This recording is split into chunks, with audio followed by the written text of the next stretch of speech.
Call of Duty, for over 20 years, has dominated the FPS genre. Over time, it's shaped multiplayer gaming as we know it, but in recent years, we all see what Call of Duty is becoming. Fans who grew up with legendary titles like Modern Warfare 2 and Black Ops are questioning whether the franchise has lost its soul, and obviously the answer now is more clear. With declining player counts, controversy after controversy, the gameplay systems that feel more like experiments rather than refinements, today I made 4 points on why Call of Duty is going to fail sooner than later. For the first point, it's pretty simple really, it's the gameplay complexity and inconsistency. Every year, Call of Duty reinvents itself, sometimes for the better, but often for the worse. On surface, change sounds good, but when that change constantly affects the core gameplay, the gunplay, the movement, and even the map designs, it creates a fractured experience. Veteran players miss the days of simpler, more predictable gunfights where skill and map knowledge mattered. Now new players, on the other hand, are often overwhelmed by the sheer complexity of today's COD. For example, Omni Movement. No one asked for that. I mean, obviously Omni Movement really makes the skill gap way bigger, so it's more competitive, but there's only a select few of COD players that really take it very serious. For most people, it's just a game to sit down and have fun. But now you gotta know when to slide, when to dive, what direction to do it, moving in every direction imaginable. I mean, in theory, it adds depth. In practice, it makes gunfights unpredictable, messy, and more than often or not, you're gonna be raging because it's so frustrating when you die. Even the smaller details, like the addition of doors and multiplayer maps, this slows down the pacing. It breaks the classic COD flow, and with each new game, it just feels like we're rewriting the rules. Players never have time to fully adapt before the next game drops. You only have 1 year to master this Call of Duty. I mean, think about CSGO. Wow, we've been on Counter-Strike Global Offensive for how long now? And it's still one of the most constantly played FPS games of all time. And the core values are still there. The game's mechanics don't change. And guess what? The game is still popular. It's still riddled with new players. And every year, the player count doesn't drop. This is what makes games like this unbeatable. And going back to COD, whenever you're integrating every new title into Warzone, it just magnifies this inconsistency. I mean, we're creating mechanics every year that just feel completely different, and you just never really click. Instead of making the new COD formula better, they just keep making new formulas. It makes absolutely no sense. And this kind of goes on to our next point, the monetization and the microtransactions. Now, do I even really need to say much about this? I probably do. So the gameplay obviously isn't the only issue. Call of Duty has shifted from being about experience to being about the money. Now, obviously back then we know that they had more money grabs like DLC camos, the DLC packs, $15 for one DLC. I mean, yeah, it wasn't expensive and it only happened every few months, but it wasn't as bad as it is nowadays. Now you have a $30 pass you can buy that it feels forced onto you because you get the rewards quicker, you get the new overpowered guns immediately, and that happens every 2 months? Loot boxes were seen to be the most terrible thing that ever happened to Call of Duty. Remember whenever you would have to get elites just to get a good freaking variant in Advanced Warfare? Oh man, how little did we expect for things to go into how they are now. I mean, we have battle passes, skins, bundles, and this is just the tip of the iceberg. There's so many microtransactions in these games, like you can't even keep up. And the problem is, players are noticing how manipulative the systems feel.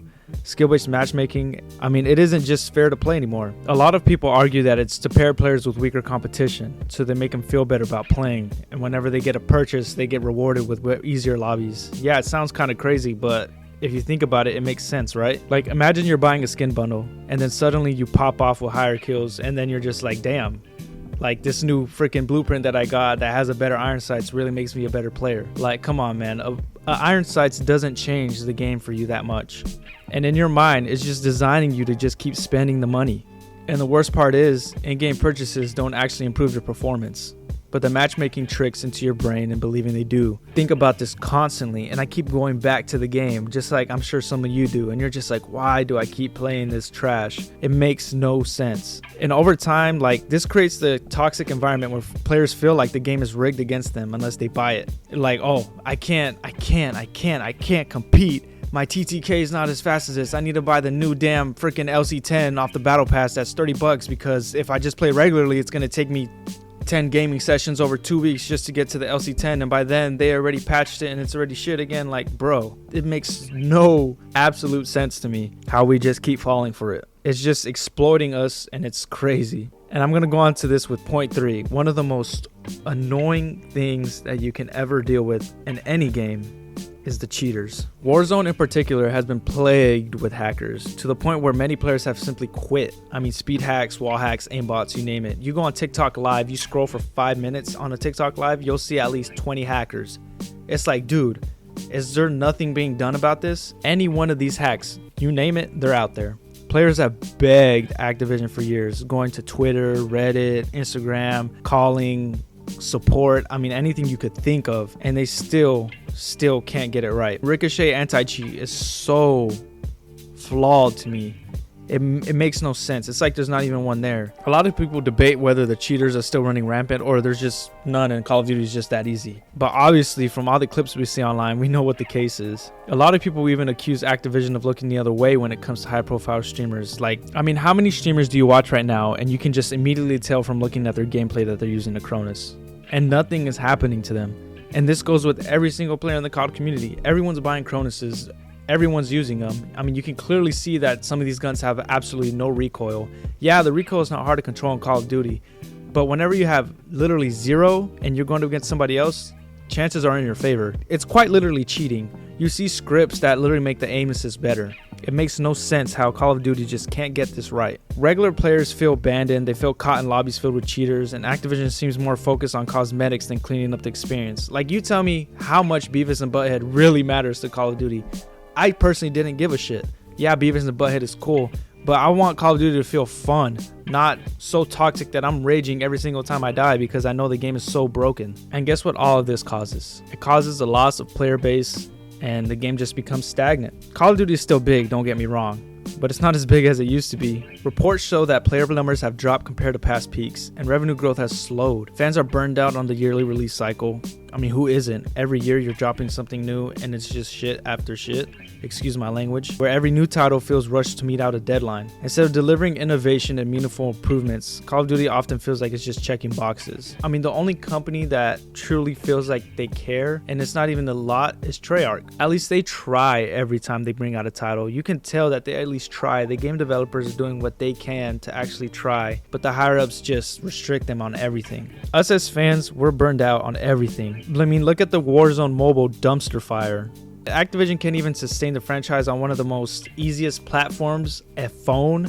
Like, you're telling me, what does that say about something more complex like PCs, PS5s? You tell me how you can't even get a phone game right, but you expect to keep the game going whenever it's on something deeper. We used to see Activision as a cultural powerhouse. We saw them as somebody who was creating something and you knew you had to buy it. Nowadays, it's just like, bro, you're getting the new Call of Duty? Like, are you fucking dumb? Like, bro, you're getting the Call of Duty, blah, blah, blah, blah, blah. Like, dude, yeah, you're actually looked at like an idiot if you get the new Call of Duty because, bro, who's wasting $70 on a game that's going to be bad anyways and it's going to make no sense? Sorry, I'm getting a little caught up. That kind of concludes all the many points I had in this video. So all in all, is it doomed to fail? Maybe not tomorrow or next year, but the franchise is like way too big to disappear overnight. But the writing is on the wall. The trash gameplay, the inconsistency, the monetization, the cheating, people leaving the game constantly. You see these players every day leaving. And this isn't just small issues they're facing. Like, their foundation of what Call of Duty is today is absolutely gone. The only thing that is saving them is that name, Call of Duty. That is the only thing that keeps this game alive. And unless Activision can step back and actually listen to us, the community, take a year off, work on a game, bring out something innovative, like, hey, War at War Zombies came out and look how big it became. You're telling me you can't make another game mode like that? Something special, something that has Activision written all over it. So let me know if you agree with this video, which 99% of you will. And if you don't, then hey, stick to Call of Duty. I probably will too, honestly. I'll hop on every now and then to play with some friends. But that's just the reality for most people. We just can't get away. So I'll see you guys in the next one. Peace.